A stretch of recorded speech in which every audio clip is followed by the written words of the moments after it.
Hey everybody, how's it going? This is Crusade. This is season 1. This is episode number 10. This episode is called Ruling from the Tomb, which makes me automatically think that this might be a Max-centric episode with him being part of IPX. There may be something we find here that we can use to help toward what's happening back home and finding a cure for the plague. Last episode was genuinely, I think, my favourite one that I've watched so far. It was so intriguing to see that we'd found this alien at the end of this Path of Sorrows.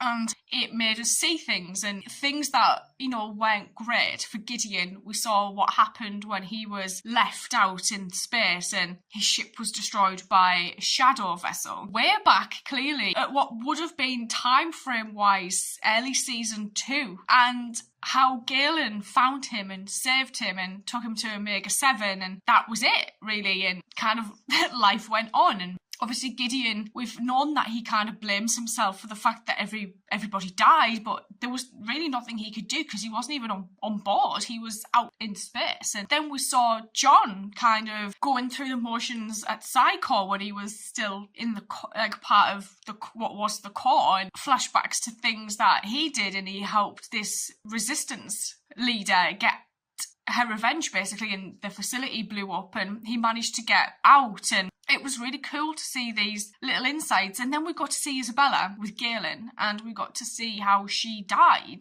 So getting these little kind of character nuggets was probably my favourite thing about it. We then went and put this alien back. We never learned what this alien was called, which I actually really liked because it kept that whole mystery around what it was kind of locked away behind that wall that was opened through sadness. And it's just such an interesting episode and really gripped me, actually, and really pulled me in. And it was just amazing to see Shadow Vessel again and see Sidecore, and there was just so much to kind of digest in that episode that I don't know, I'm going to have a lot of fun rewatching that one, I think. So this one, I'm kind of curious as to where we go now, so let's go. Oh, have we got it? Oh shit, this is Mars, right? Car. You're saying you've got it covered isn't enough. It's enough, Captain, if I really do have it covered. Drawing conclusions isn't your job, Lieutenant. It's mine. You present me with the facts, I draw the conclusions. A fact is the number of cops we have in the hours of their shifts. Excuse me? A fact is the proportion of officers to the number of conference attendees. I hate to interrupt, but Then don't. You want to talk facts? Great. Fact. I spent my entire life here on Mars. Fact. You are only on temporary assignment as overseer of the conference on the Black Planet. Fact. Mars is not a colony anymore. We're independent. So frankly, Earth was Earth, and you can kiss my ass. Now maybe back on your precious Babylon 5, you bark orders and everybody jumps. But here, you're barking up the wrong tree. Well, Can I help you? I'm supposed to report to you upon arrival. Oh, Captain Matthew Gideon, of course. I'm Captain Elizabeth Lockley, in charge of the conference, normally stationed on B5. Yes, I know.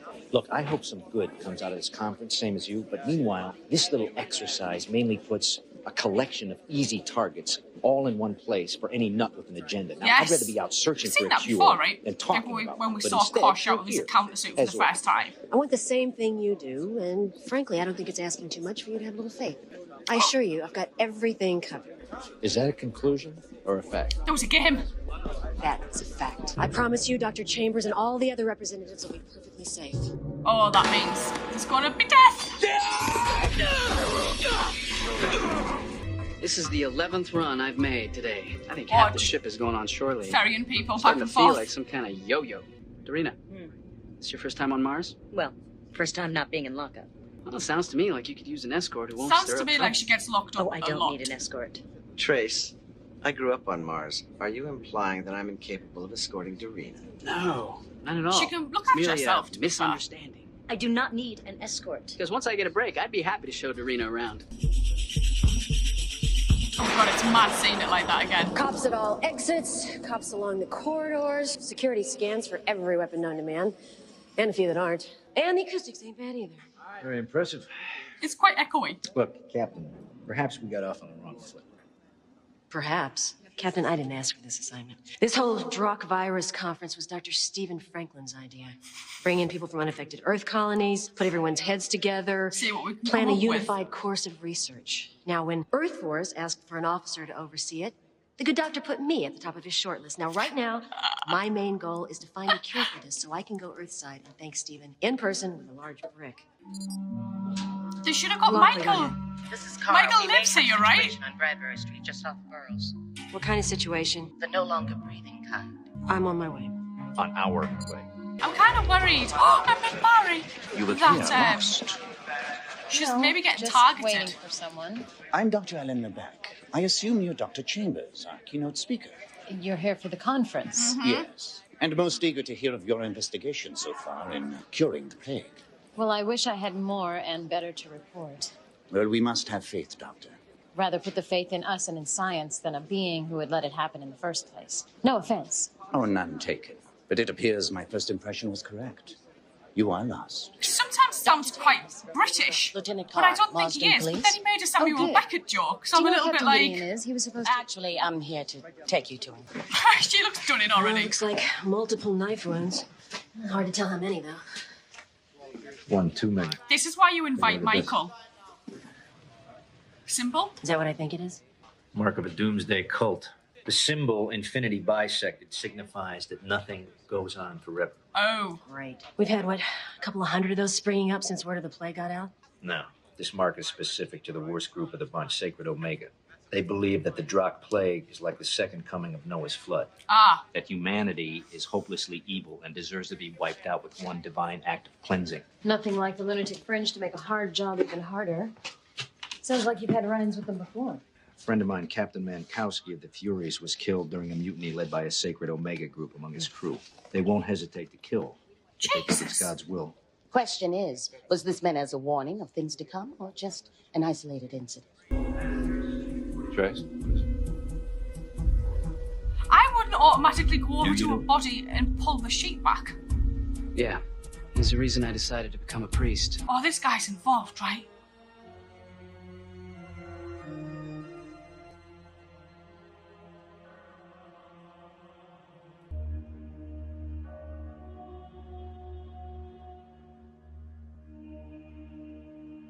Why did that man, Henderson, have to die? I carry out our Lord's command, given me by my voices, with all my might. So much of it as I can understand. Given me by my voices? They command me Oh nothing no. save but our Lord's That's not healthy. You hear those voices, Jean, and I hear yours. But no one really believes me. Not even my allies. I think they see me as some convenient tool. Nothing else. I did a bunch of scut work for the Foundationist Church a few years back. Started out as a way of making ends meet, but became more than that, thanks to Leon. Steven's a foundationist, right? He was a healer. It seemed sometimes that he could cure people just by the way he looked at them. You mean he used Performed tricks? miracles. He was a faith healer. I remember the first time that I came to this part of town. I wasn't out here 2 minutes when Sorry. Excuse me. Oh. I wasn't out here 2 minutes when somebody lifted my wallet, all my Someone ID, just- all my credit chips. Like you just did? Yeah. What? Stop! Captain, We just got the autopsy reports. The victim was stabbed to death. DNA traces indicate that the assailant was human, which narrows it down to roughly 90% of the planet's population. Jean. Him too. Bad enough Henderson had to die. He wasn't even from Earth. Why should he have to pay for their sins? Trust in God. Hope in God. Oh. If you have good hope and faith in Him, you shall be delivered from your enemies. Oh, man. Delivered in a blaze of glory by the weapons. The weapons that we found with God's grace.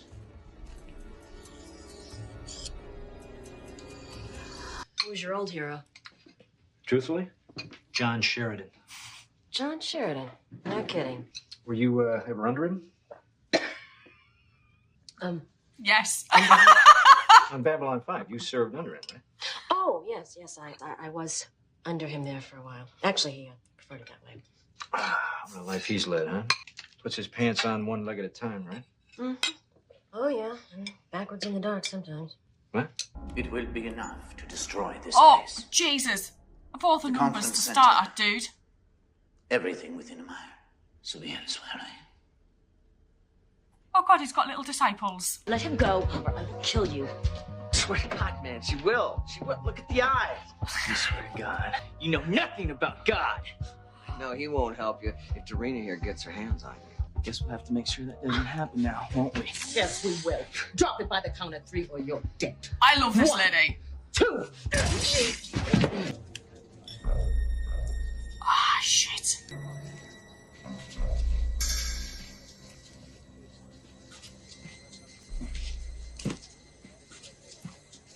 Interesting.